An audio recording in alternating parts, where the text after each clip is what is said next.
మమ్మల్ని ఆహ్వానించి నందుకి చాలా సంతోషంగా ఉంది ఈ కార్యక్రమానికి. అయితే శివాజీ గురించి మనకు తెలియని విషయం ఏంటంటే, శివాజీకి పట్టాభిషేకం జరిగే రోజు ఆయన ఒక మాట అన్నాడు, సైలెంట్ చేసింది. మన ఏదైతే బాహుబలి సినిమాలో సౌండ్లు వచ్చినట్టు కేకలు దద్దరిల్లితే అంత సభ దద్దరిల్లి పట్టాభిషేకం చక్రవర్తిగా పట్టాభిషేకం జరుగుతుంటే ఒక నిమిషం సభ శాంతి ఆఫ్ చేసి సైలెంట్గా, ఇది నాకు జరుగుతున్నది కాదు, మన యావత్ హిందూ సమాజానికి జరుగుతున్నటువంటి పట్టాభిషేకం అని ప్రకటించింది ఆయన.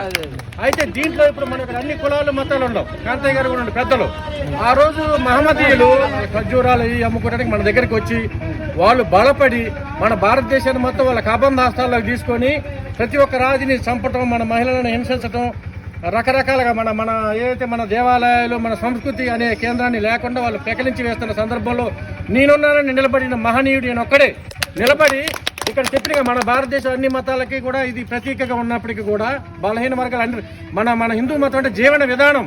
అందరూ మనం భావించేది ఏంటంటే హిందూ మతం అంటే ఓన్లీ హిందువుల కోసమనే కాదు. కాంతయ్య గారు అంటే మన సోదరులాగా మనం ఏదైనా ఉన్నా సరే ఆయన పిలుచుకునే పరిస్థితి ఇవ్వాలి.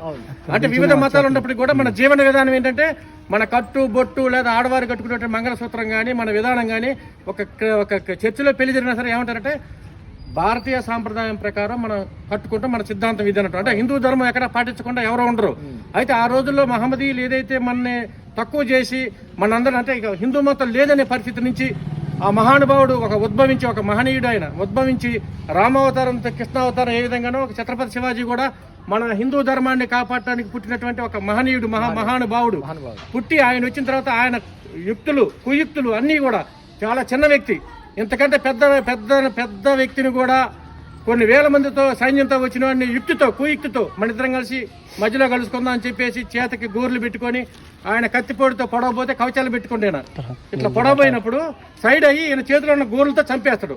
ఆ రోజు నుంచి ఈయన మొత్తం అప్పుడే కదా ఆయన మొత్తం ప్రకటించేది, చక్రవర్తికి ప్రకటిస్తారు. అంటే అక్కడ ఎత్తు సమస్య కాదు, లేకపోతే ఇది బలం. ఆయన కన్నటువంటి ఆయన ఎంత ఎత్తున్నప్పటికీ కూడా ఆయన బ్రెయిన్ ఉంది చాలా గొప్పది. అది భవానీ, మన భవానీ మాతని ఆయన ఆ విధంగా కొలవటం వల్ల ఇచ్చింది. ఆయన చివరి వరకు కూడా ఏదైతే ధ్వంసమైన శివాలయాలు కానీ లేదా మన హిందూ ధర్మం కానీ మన గోమాతలని గుళ్ళల్లో తీసుకెళ్లి కోసిన సందర్భాలను కూడా ఆయన కూడా ఖండించి ఎవరైతే అలాంటి వాళ్ళందరినీ కూడా పెకలించి వేసి ఇవాళ మన స్వేచ్ఛా జీవితంగా బతుకుతుంటే భారత స్వతంత్రానికి ముందే అలానే మనకు ఒక దారి చేసిన మహనీయుడు ఆయన. కాబట్టి ఈ సందర్భంగా మమ్మల్ని అందరినీ పిలిచి ఈ కార్యక్రమంలో ఉంచినందుకు శ్రీరామదం దళ సభ్యులకి ఇక్కడ ఏదైతే ఉన్న మీ సంఘం సభ్యులందరూ కూడా ప్రత్యేకమైన ధన్యవాదాలు తెలియజేసుకుంటున్నాను. జై భవానీ.